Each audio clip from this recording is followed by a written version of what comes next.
Magandang hapon po sa atin lahat. Purihin ang Panginoon sa pagkakataon na magkakwentuhan ng kahit maikli lang. So I always praise God for the opportunity, first to serve Him, secondly to be of service to you. And of course, yung ating Facebook family ay tinuturing ko po talagang extended family, also part of my work and ministry. Today, maikli lang po kasi while I was just walking here and then, just doing some normal stuff, naging very clear lang sa akin yung isang naniniwala akong sinasabi sa akin ng Panginoon in connection with purpose. And I really want to share it with you because I believe it's for everybody, no? Most especially dun sa mga nagsastruggle at nahihirapan, dun sa mga naper-persecute.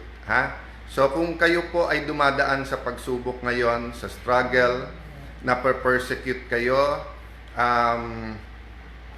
yung hindi nyo maintindihan yung nangyayari, this will not be a comprehensive talk or preaching or reaching out. But let's start by saying, thank you, Lord. Diba? Sa lahat po, kahit napakasama na nangyayari, praise God and thank God. Diba? So Lord, we thank you that you are God and you are the God of the possible, but you're also the God of the impossible. So sa mga nagsasabing imposible na yung mangyayari, wala pong imposible sa ating Panginoon. Assalamualaikum sa ating mga kapatid na Muslim. Thank you po for tuning in. Prepare din po kayo kasi Monday tayo, National Heroes Day. Ang hihingin ko sa inyo, try to find one hero and honor them. No? So kung kapitbahay nyo po ay anak ng OFW, pwede nyong dalan ng kape or dalan nyo ng whatever, kahit letter or smile, or kung yung anak niya ay holiday pero gustong mag-aral, gustong mag-reading or magaling ka sa math, ang point ko po, we can honor people by just letting them know that we honor them. We can treat them to a cup of coffee. We can visit them. We can smile. Ang point po ay meron tayong mga national heroes, pero katulad ng ating overseas workers, katulad ng ating mga bumbero, katulad ng ating mga pulis, ngayon na baha parate ang ating pong public transport na tuloy po ang pagbibiyahe kahit na delikado sa kalye, napakaraming heroes. Okay, dediretsuin ko muna. Ano po ang gusto kong idikit o itulay sa message ng purpose. So, parang I felt God telling me, you cannot choose. Diba? So, lahat po tayo ay gusto natin ng comfortable at safe na buhay. Yung iba gusto ng noisy life, exciting life. Yung iba mas gustong parating maraming tao. Yung iba gusto tahimik. But regardless whether you like mabilis na buhay o mabagal, whether you like na kumbaga sa gabi nightlife or gusto mo medyo solo ka, everyone wants a comfortable and a safe life. But we have to remember, in this world, maraming naloloko ang demonyo.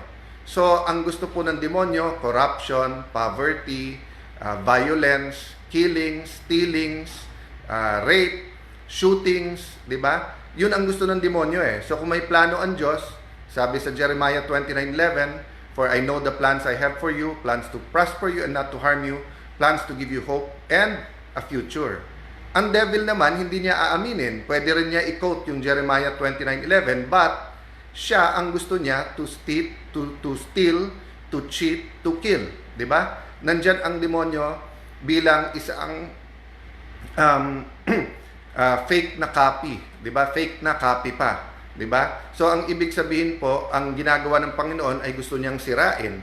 Naiinggit siya sa relationship ni Adam and Eve sa Panginoon, kaya po gumawa siya ng deception kay Eve.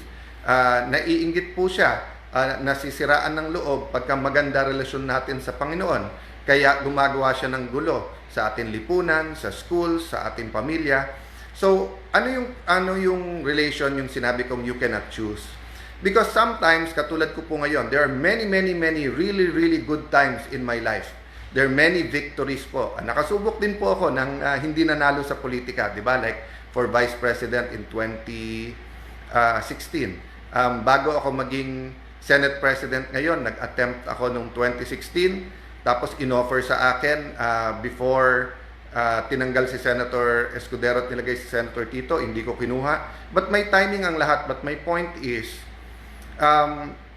yung pinagdadaanan namin halimbawa ngayon, tapos dinadamay pa yung mahal naming city at saka yung mga public programs, tapos may Senator Judge Troll na trinotroll na lang at kahit na walang laman ang sinasabi, paulit-ulit na lang, and then talagang paninira na lang po, hindi hustisya, hindi anti-corruption, kung hindi paninira. I try to understand. Siguro tinamaan din kasi yung kanyang credibility, kanyang diskarte. Minsan siguro na-obsess din kasi gustong-gusto maging presidente. Medyo nasira yung diskarte nga nung naging Senate President ako. Tapos hindi siguro sanay na nakikipagsagutan. Pero hindi rin po ako sanay na inaaraw-araw. But God is telling me, Alan, you can't choose. And I also tell that to my friends, di ba? Na pag may laban, pag may struggle, may pagsubok, hindi mo naman pinili yun eh. Di ba? So for example, nag-away kayong mag-asawa. In a sense, may kasalanan ka rin. Baka siya may kasalanan. Hindi nyo pinili yan, pero nandyan na. What do? You say, sana wala akong asawa?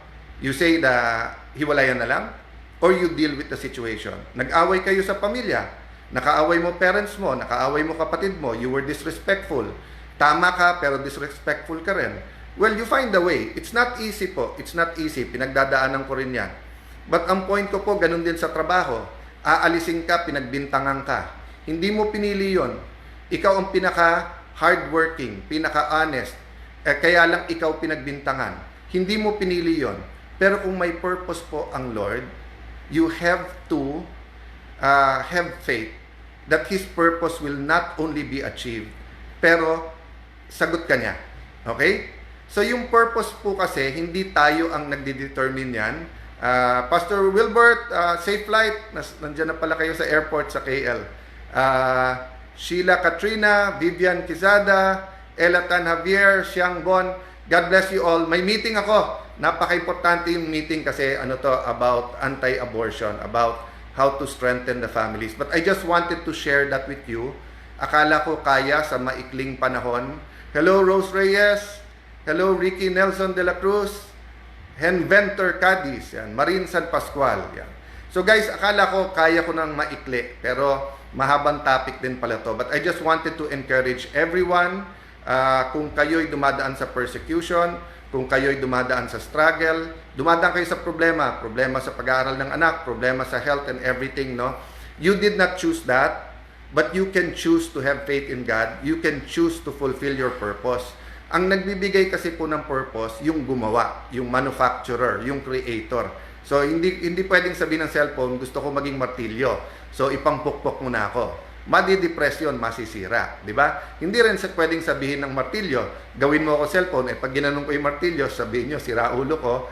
Pag sinabi ko naman sa inyo na ang martilyo nagsabi na cellphone siya, ako pa rin ang sira ang ulo. Di ba? Kasi nga, nung ginawa yung martilyo, ang purpose niya is a tool to build. Di ba? It has a relationship sa nails, panglagay, pantanggal ng nails, no? Pao Gonzales, thank you sa visit nyo sa Senate. God bless you. God bless yung mga SK. So guys, ingat po. Ayan na naman yung mga rain warning, possible flooding, pag-aralan yung inyong dadaanan. I'll try to talk to you more over the weekend. But yun lang, babalik na rin ko pala ha. Kung kayo naman ang nagbibigay ng persecution, kung kayo naman nagbibigay ng problema, o kayo ang cause ng problem, it's my purpose din. Baka yung purpose mo, repentance. Baka purpose mo is tinatawag ka ng Diyos na mali na yan. Ang problema lang po, napakahirap sa isang tao na aminin siya ang problema. So, one thing you can do is put yourself in that person's shoes. Di ba?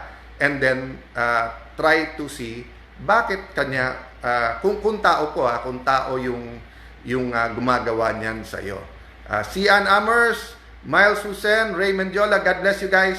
Magmi-meeting muna ako. I'll try to go back and continue this topic today. Kung hindi, tomorrow, it's a day. God bless you guys.